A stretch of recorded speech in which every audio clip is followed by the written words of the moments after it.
So Luna's supposed to be dead on Bold and the Beautiful. I personally am a fan of Lisa Yamada. She is the best young actress on that show.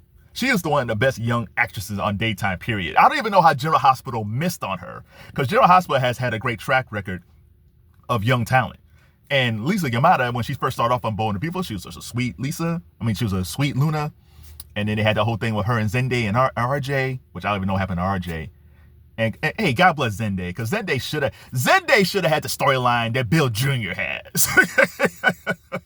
So I feel bad for Zende. But then they changed Luna and they made her crazy, and then we found out that Sheila was a grandmother and all that stuff. And I like the change because it showed the range of Lisa Yamada's acting. She is a fantastic actress. Even those past few scenes she had with Bill Jr., she gave you everything. She gave you happy, sad, conniving, despair. Like, you can't teach what she has.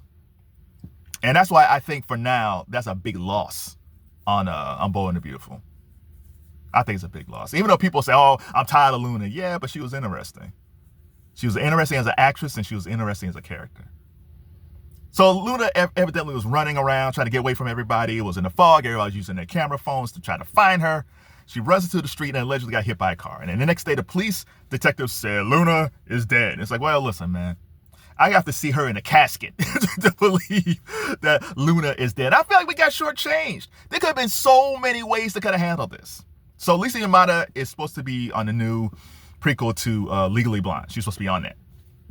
So she's off, you know. And to be honest, I hope she stays gone just because I want her to be a successful primetime actress. I think she has that type of talent. I'll get into that later. So they could have done many things with her. Everybody's looking around. She's by the beach house. She could have lost her way and fell into the water and disappeared. Somebody could have pushed her into the water and she could have disappeared. And then if she would have become a successful primetime actress, we're going to see her again. Or if she comes back to Daytime, then she pops back up again. Maybe not in LA. I'll get to that in a second. Or they could have done a complete whodunit. Why everybody was around with their camera phones looking for her is crazy. They was almost setting it up like, oh, they're going to do a whodunit. That's what I thought was going to happen. And then Luna would say, what are you doing out here? And then she gets stabbed or shot or something like that. It's, oh, my God. Somebody really shot Luna. And then we're trying to guess, like, who did it. But they didn't do that. The whole thing is like, everybody, Bill was like, tired. Oh. Everybody's running around. But nothing happened. Let's go back to Lisa for a second. Lisa Yamada won a Daytime Emmy for playing Luna last year. I feel like she has the goods to make it on any primetime show, if given the opportunity. Like when I see shows like The Rookie, she could very easily be on a show like The Rookie. When it comes to nighttime TV, there are some actors who you feel like, man, they are really great. But a lot of the secondary characters, and sometimes the leads, are just kind of like, oh, okay, well, they're all right. They're a good actor and actress. Lisa Yamada is better than that. She's better than a lot of primetime actors. So I like the fact that she's on this Legally Blonde prequel, but she has the talent to do more. And she's built for Lifetime. She could play the crazy sister, the crazy girlfriend, the crazy young wife, the friend who becomes crazy. She's built for Lifetime movies if she wants to do that. But I think she has the talent to do more. It's like when Jonathan Jackson came back as Lucky, and it didn't work this time around because the writing wasn't right. But when Jonathan Jackson was playing Lucky in his prime and he left, you kind of figure like he's like River Phoenix. He's like Leonardo DiCaprio. Like he has that type of raw talent that you can't teach. But Jonathan Jackson's career was okay, but it wasn't great. And I think the opportunity came. He auditioned to play Anakin Skywalker in that Star Wars film. I think the films that Natalie Portman was in. And he lost out to Hayden Christensen. Now, Hayden Christensen is an okay actor. He's totally fine. But Jonathan Jackson, if you know anything about Jonathan Jackson's talent, you know that he is a tremendous actor. And I feel like his life would have changed if he was casted as Anakin Skywalker. I'm not sure if those films still would have been okay, but Hollywood would say, wow, who's that guy? Where's he been all these years? The same thing happened to Spencer on General Hospital. When he was doing that, when he got into Ryan Murphy's universe, people said like, well, where he's been? He's been doing good work on Daytime TV. There are a lot of really good actors on Daytime TV that doesn't get a lot of opportunities. So I hope Lisa Yamada is one who will get that opportunity. But let's say it ends up like Jonathan Jackson, and she doesn't get the opportunities that she actually deserves. Let's say she comes back to daytime.